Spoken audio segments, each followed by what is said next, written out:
জাহান্নামের আগুনকে আল্লাহ নাম দিয়েছেন নারুল্লাহ। এটা আল্লাহর আগুন, নারুল্লাহিল মুকাদা আল্লাতী তাত্তালিউ আলাল আফইদা, যেটা কলিজার মধ্যে যে ধরে যায়। দুনিয়ার আগুন হাতে লাগলে হাত জ্বলে, পায়ে লাগলে পা জ্বলে। জাহান্নামের আগুন দেহের যেই জায়গায় লাগুক না কেন, সাথে সাথে কলিজাটা জ্বলে ছাই হয়ে যাবে। নারুল্লাহিল মুকাদা আল্লাতী তাত্তালিউ আলাল আফইদা, জাহান্নামের আগুন গায়ে লাগলে আপনার কলিজা পুড়ে ছাই হয়ে যাবে। কি ভয়ঙ্কর শাস্তির বর্ণনা যে বিশ্বনবী দিয়েছেন। জাহান্নামের অবস্থা এত ভয়ঙ্কর হবে, জাহান্নামের ভেতরে লক্ষ লক্ষ কোটি কোটি কাফির মুশরিককে দেওয়ার পরেও জাহান্নাম বলবে হাল মিন মাজিদ, আরো আছে নাকি, আরো দাও। কোটি কোটি কাফেরের দল, মুশরিকের দল, সীমা লঙ্ঘনকারী দল, তাদেরকে যখন জাহান্নামে ফেলা হবে, বড় বড় পাথর খণ্ড জাহান্নামে ফেলা হবে, তারপরও জাহান্নাম বলবে হাল মিন মাজিদ, আরো আছে নাকি, দাও, আরো দাও, আরো দাও। আমার ক্ষুধা নিবারণ হয় নাই। জাহান্নামে তো উত্তপ্ত হবে, জ্বলন্ত হবে, ভয়ঙ্কর হবে। জাহান্নামের এক অংশ আরেক অংশকে খেয়ে ফেলবে। আল্লাহু আকবার। ফেরেশতারাও টালমাটাল হয়ে যাবে। জাহান্নামের রক্ষী ফেরেশতারা কি করবে তারা নিজেরাও বুঝতে পারবে না। কোটি কোটি মুশরিক কাফেরদেরকে জাহান্নামে নিক্ষেপ করার পরেও জাহান্নাম ঠান্ডা হবে না, শান্ত হবে না, বলবে হাল মিন মাজিদ, আরো আছে নাকি, আরো দাও। তখন আল্লাহ তাআলার কুদরতি পা জাহান্নামের ভেতরে ঢুকিয়ে দিবেন। সুবহানাল্লাহ পড়তে পারলেন না মজা করে?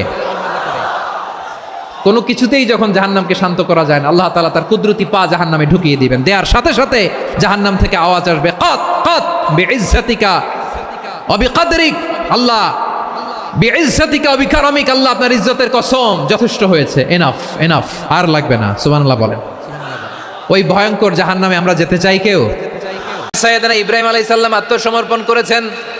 আল্লাহ তাআলা বলেন إذ قال له ربه أسلم قال أسلمت لرب العالمين।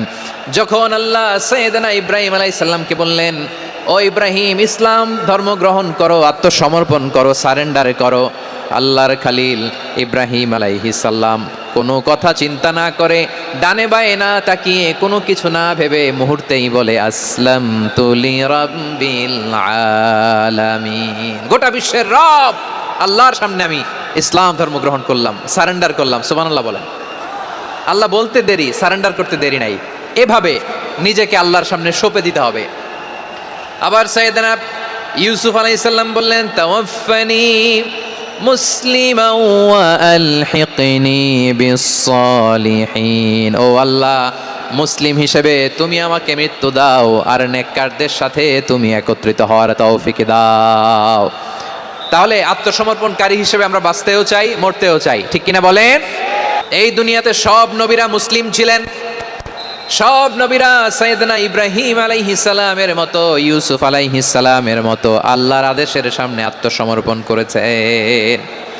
আল্লাহর সামনে নিজেকে সঁপে দিলেই সম্মান, আল্লাহর সামনে আত্মসমর্পণ করলেই ইজ্জত। ইসলামকে রেখে দিয়ে অন্য কোথাও ইজ্জত খুঁজলে আমাদেরকে বেইজ্জতি করে ছাড়বেন কে? এজন্য ওমর ফারুক রাদিয়াল্লাহু তাআলা আনহু বলতেন, নাহনু কওমুন আ'আজ্জানাল্লাহু বিল ইসলাম ফাইন বিতাগাইনাল ইজ্জাতা বিগাইরিহি আযাল্লানাল্লাহ।